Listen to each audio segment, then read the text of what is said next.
Introduction. The interview that changed crime fighting forever. The room smelled of cigarette smoke and fresh ink, a familiar combination in Washington's press circles.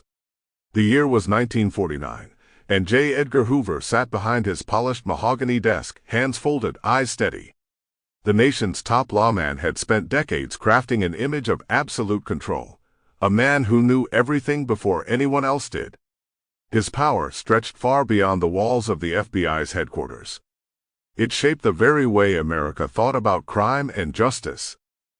That afternoon, a reporter from the International News Service, INS, was ushered into Hoover's office, notebook in hand. This wasn't an unusual meeting. Journalists often sought his insights on organized crime, communism, and the ever-growing list of criminals evading capture. But this particular reporter had a simple, almost offhanded request, one that would change crime fighting forever.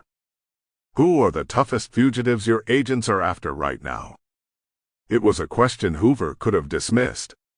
It was neither pressing nor particularly strategic. Yet, something about it intrigued him. For years, the FBI had been hunting the nation's most elusive criminals, but their pursuit was mostly confined to law enforcement circles. The public remained largely unaware of who these fugitives were, unless they happened to read a wanted poster tacked to a post office wall. Hoover took a moment. Then he did what he always did when presented with an opportunity. He seized it.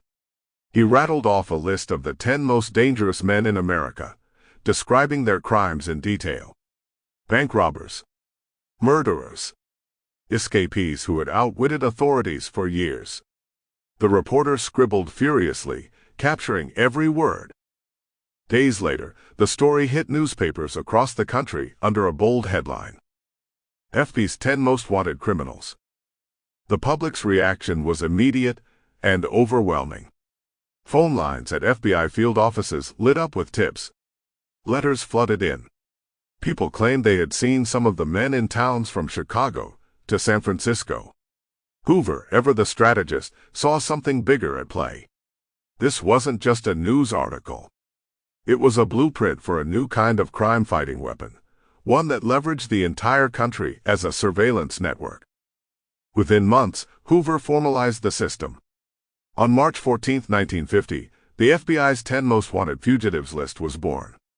The first name on it? Thomas James Holden, a bank robber and convicted murderer who had killed his wife and her 2 brothers in cold blood. His reign of terror ended a year later when a tip, spurred by his place on the list, led to his capture.